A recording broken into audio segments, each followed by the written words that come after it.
Ketika kamu belajar stoikisme, kamu itu harus benar-benar memiliki keinginan untuk mengubah diri kamu gitu ya, untuk mengendalikan diri kamu, bukan mengubah atau mengendalikan apa yang kamu tidak bisa kendalikan.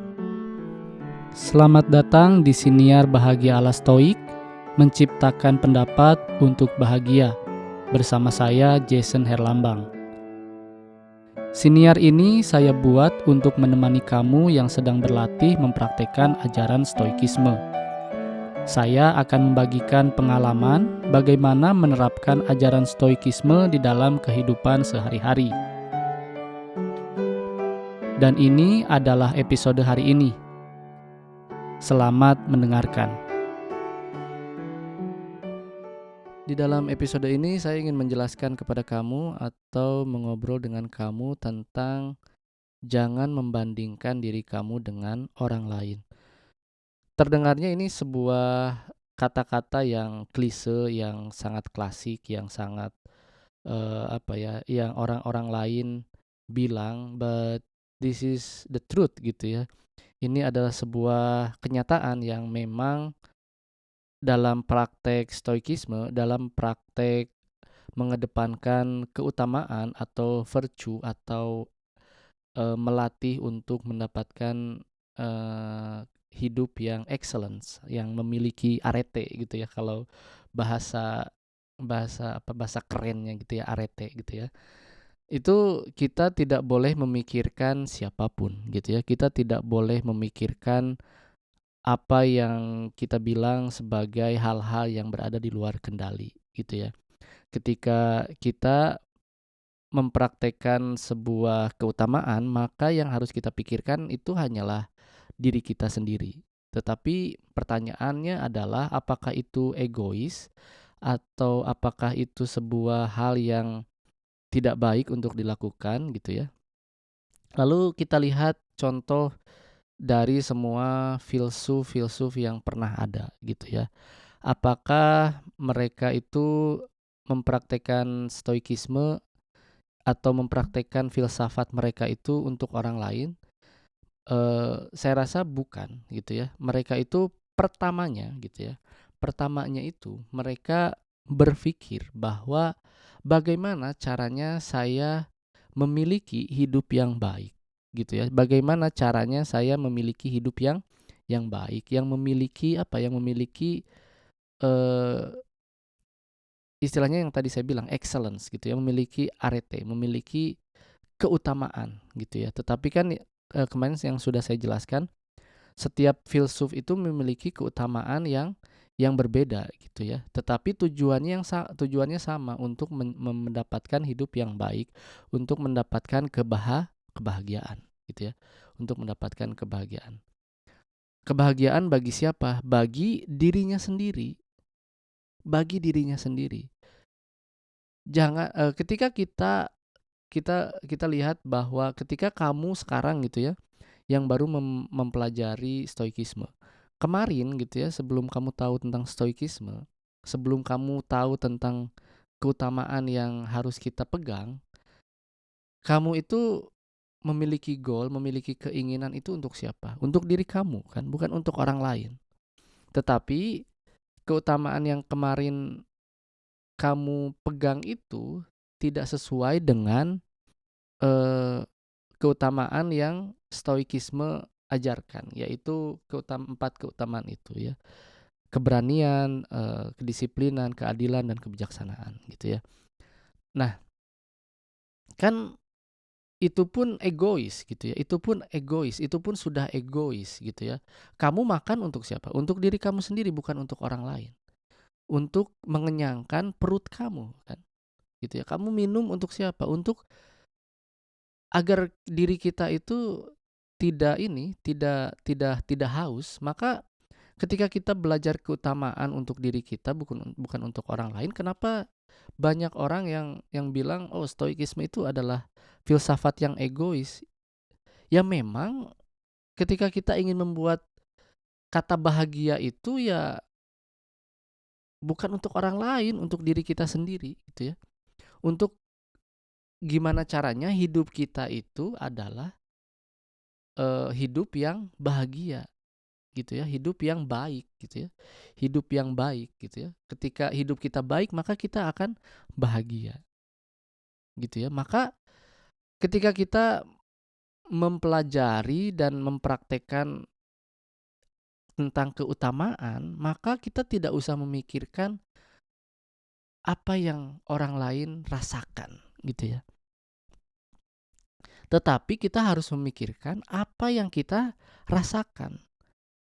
Kita harus membedakan, kita harus bisa membedakan ketika kita menggunakan, keutamaan yang dulu kita pegang, yaitu uang atau hal-hal yang tidak berada di dalam kendali kita, dengan sekarang kita sudah mengerti apa yang seharusnya kita kendalikan. Rasakan apa bedanya gitu ya, apakah kamu merasa tenang? Ketika kamu sudah merasa tenang, itu baik kan? Itu baik dan sudah, simpan saja gitu ya. Simpan saja ketenangan itu untuk diri kamu sendiri. Simpan saja ketenangan itu untuk diri kamu sendiri. Simpan saja kebahagiaan kamu itu untuk diri sendiri. Kenapa begitu? Ketika kamu ingin membagikan kebahagiaan kamu kepada orang lain, yang rahasianya itu adalah menjalankan keutamaan, 4 keutamaan dalam stoikisme, maka kamu tidak akan bisa mengubah orang lain, dan kamu tentu saja, eee, keluar dari ajaran yang stoikisme percaya gitu ya. Ajaran yang stoikisme itu praktekkan, yaitu apa? Yaitu mengubah hal-hal yang tidak bisa kita kendalikan, yaitu orang-orang di sekitar kita gitu ya. Kayak, "Hey, tahu nggak, untuk bahagia itu kamu harus memiliki keutamaan, yaitu keberanian." Dan lalu orang tersebut yang kamu jelaskan itu akan merasa ofensif, akan merasa kamu itu mengkritik dia, akan merasa kamu itu sok pintar, sok bijaksana gitu ya. Jadi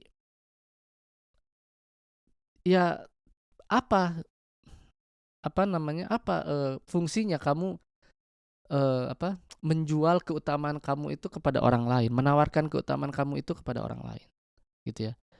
Dalam bukunya John Sellar gitu ya, How to be a Stoic, dia itu mengajarkan bahwa atau menjelaskan bahwa seharusnya filsafat itu atau filosofi itu adalah, sebagai obat gitu ya, sebagai obat, dan filsuf itu sebagai dokternya, dan filsafat itu sebagai, apa namanya ya, ajaran filsafat secara keseluruhan itu, atau ruang kelas itu sebagai rumah sakitnya gitu ya. Dulu itu, eee, si Epictetus itu baru,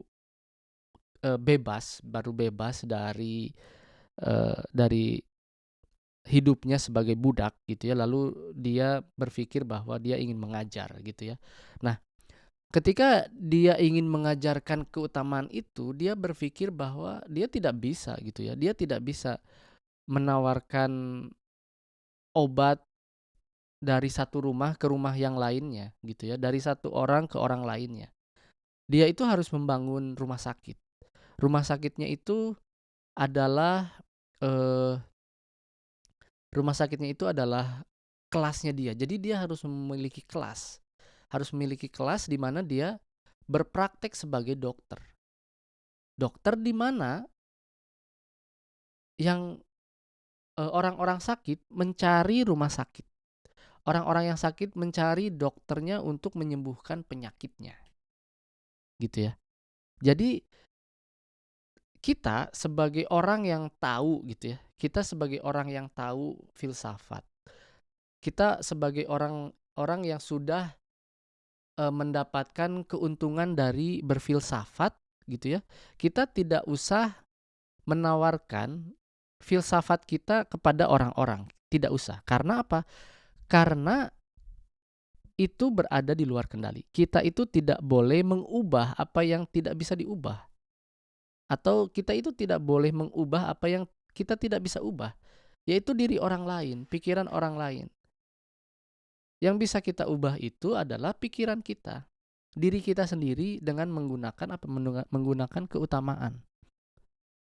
Gitu ya. Makanya Epictetus itu dia mendirikan kelas lalu ya seperti filsuf-filsuf lainnya di zaman kuno gitu ya, di zaman kuno.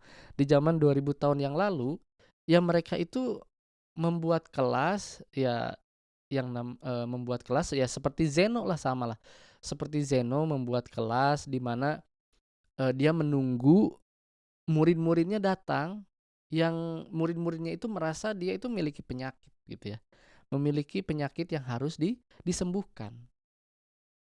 Gitu ya. Jadi tidak usah menawarkan obat kepada teman-teman kamu gitu ya. Kecuali teman kamu itu memiliki kesulitan, eh, merasa memiliki penyakit juga di dalam hidupnya gitu ya. Memiliki apa ya, emosi-emosi negatif.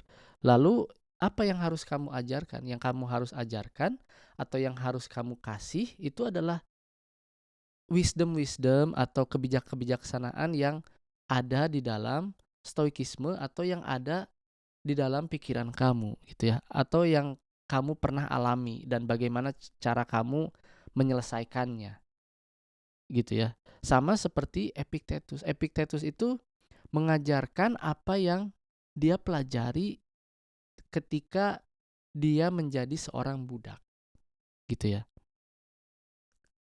Dia itu kan tidak pernah menulis buku. Dia itu hanya mengajarkan di dalam kelasnya. Gitu ya. Orang-orang datang, salah satu muridnya itu namanya Arian. Arian itu yang menulis eh buku yang berjudul The Enchiridion gitu ya, buku manual book gitu ya. Yang diajarkan oleh Epictetus gitu. Jadi ketika teman kamu datang gitu ya, dan ngobrol gitu ya, kan zaman sekarang itu kita ngobrol gitu ya. Ya kita jelaskan saja apa yang kita miliki. Jelaskan saja apa yang membuat kita bahagia. Jelaskan saja apa yang membuat hidup kita itu baik gitu ya. Dan ketika teman kamu itu sudah mendapatkan apa yang kamu ajarkan, lalu dia itu masih tidak menjadi manusia yang bahagia, maka itu di luar kendali kita. Yang berada di dalam kendali kita itu adalah membantu teman kita. Tetapi hasilnya ya sudah, tidak usah dipikirkan, yang penting kita sudah membantu. Dan selayaknya teman, selayaknya keluarga, selayaknya saudara, ya kita harus tetap mencintainya. Apapun yang dia percayai, apapun yang dia lakukan gitu ya. Dan apa namanya, dan ya memang ajaran stoikisme ini adalah ajaran yang egois. Yang egois gitu ya. Lalu kenapa saya membuat siniar ini? Saya membuat siniar ini untuk diri saya sendiri kok, bukan untuk pendengar saya gitu ya. Saya ngobrol begini itu saya melatih diri saya agar saya bisa lebih memahami apa yang saya pelajari gitu ya.